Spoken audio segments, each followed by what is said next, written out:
जयकारा शेरांवाली दा बोल सांचे दरबार की जय। धूमावती माता की सदा ही जय हो। बंधुओं, आज आषाढ़ मास गुप्त नवरात्रे में मैं आपको 7वें दिन आने वाली धूमावती माता की कथा सुनाने जा रही हूँ। बंधुओं, यदि आपने हमारे YouTube चैनल संस्कार की बातें अब तक सब्सक्राइब नहीं किया तो जरूर करें और बेल आइकन दबाना ना भूलें ताकि आपको हमारी आने वाली सभी वीडियोस की जानकारी सबसे पहले हो सके। बंधुओं, वीडियो को पूरी सुनने के बाद कमेंट बॉक्स में जय धूमावती माता जरूर लिखें। बोलो धूमावती माता की जय हो। बंधुओं, धूमावती महाविद्या के रूप में जानी जाती है। यह देवी 10 तांत्रिक देवी का एक समूह है। जब देवी धूमावती के शक्ति रूप का अवतार पृथ्वी पर हुआ, यह देवी दुर्गा का सबसे उग्र रूप है। धूमावती माता का बदसूरत रूप भगत को जीवन की आंतरिक सच्चाई को तलाशने की प्रेरणा देता है। देवी धूमावती को अलौकिक शक्तियों के रूप में वर्णित किया गया है। उनकी पूजा भी शत्रुओं के विनाश के लिए की जाती है। धूमावती माता की कथा। हिंदू पौराणिक कथाओं में एक के अनुसार भगवान शिव जी की पत्नी पार्वती ने उनसे भूख लगने पर कुछ खाने की मांग की, जिसके बाद शिव जी ने उन्हें आश्वस्त किया कि वो कुछ खाने का प्रबंध करते हैं। लेकिन जब शिव कुछ देर तक भोजन की व्यवस्था नहीं कर पाए, तब पार्वती ने भूख से बेचैन होकर शिव को ही निगल लिया। इसके बाद भगवान शिव के गले में विष होने की वजह से पार्वती जी के शरीर से धुआं निकलने लगा। जहर के प्रभाव से वह भयंकर दिखने लगी। उसके बाद शिव ने उनसे कहा कि तुम्हारे इस रूप को धूमावती के नाम से जाना जाएगा, और भगवान शिव के अभिशाप की वजह से उन्हें एक विधवा के रूप में पूजा जाता है, क्योंकि उन्होंने अपने पति शिव को ही निगल लिया था। इस रूप में वह बहुत क्रूर दिखती हैं, जो कि एक हाथ में तलवार धारण किए रहती हैं। बंधुओं, एक और पौराणिक कथा के अनुसार जब शिव भगवान की पत्नी सती को पता चला कि उनके पिता दक्ष ने एक बहुत बड़े यज्ञ का आयोजन किया है, लेकिन उसमें उनको और उनके पति भगवान शंकर को आमंत्रित नहीं किया गया, उस यज्ञ में जाने से भगवान शिव ने उन्हें बहुत रोका। लेकिन उनके विरोध के बावजूद भी वह यज्ञ में गई, जहां बड़े बड़े प्रसिद्ध हस्ती और संत आए थे। लेकिन सती ने ऐसा महसूस किया कि उनके पिता उनकी तरफ ध्यान नहीं दे रहे, जिस वजह से वह बहुत अपमानित महसूस करने लगी और उग्र होकर यज्ञ की हवन कुंड में कूदकर आत्महत्या कर ली और अपना बलिदान कर दिया। उसके कुछ क्षण बाद ही देवी की उत्पत्ति हुई, जिसे धूमावती के नाम से जाना जाता है। धूमावती जयंती का महत्व।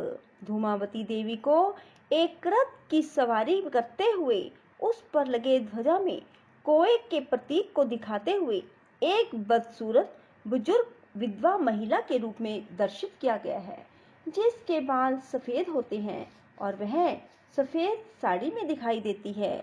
उनकी उपस्थिति भले ही खतरनाक और डरावनी है, लेकिन वो हमेशा पापियों और राक्षसों का विनाश करने के लिए और धरती को इन जैसे पापियों से मुक्त करने के लिए अवतरित होती थी, जो कि इस बात का प्रतीक है कि सच्चाई में विश्वास और सदाचार हर दुखों को मिटा देता है। धूमावती माता की पूजा करने से भक्तों के सारे पाप और समस्याएं खत्म हो जाती हैं। प्राचीन काल में ऋषि दुर्वासा और संत परशुराम ने देवी धूमकेतु की पूजा अर्चना करके विशेष शक्तियों को प्राप्त किया था। देवी को बुरी आत्माओं से रक्षा करने वाली शक्ति के रूप में पूजा जाता है। उन्हें दुनिया की समस्याओं का समाधान करने वाली देवी के रूप में क्लेह प्रिया के नाम से भी संबोधित किया जाता है।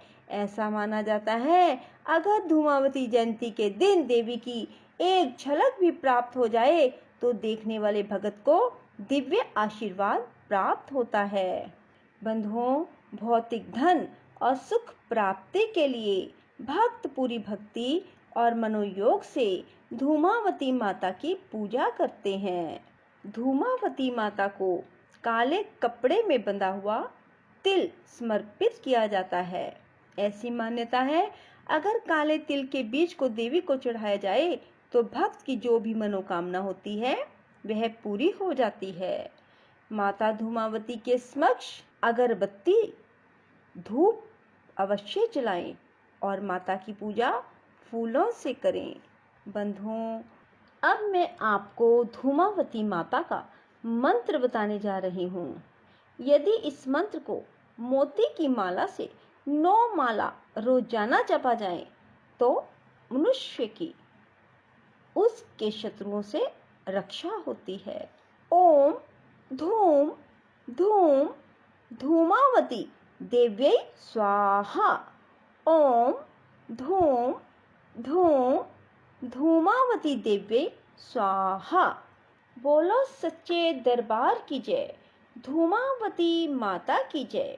ओम धूम धूम धूमावती देव्यै स्वाहा। ओम धूम धूम धूमावती देव्यै स्वाहा।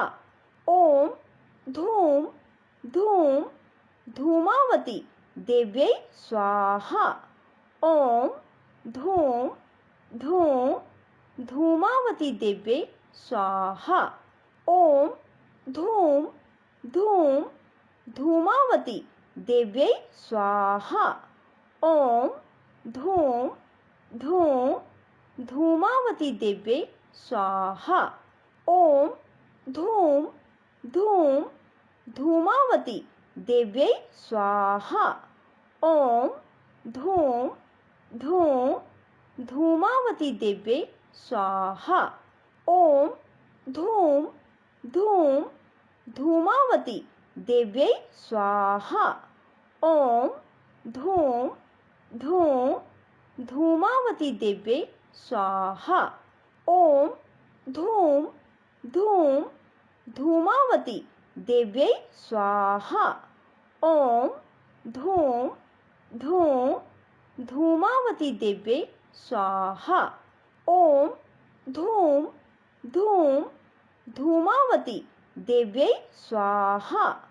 ओम धूम धूम धूमावती देव्यै स्वाहा। बंधुओं, यदि आपको हमारी वीडियो पसंद आए तो इसे लाइक करें और शेयर भी जरूर करें। धन्यवाद।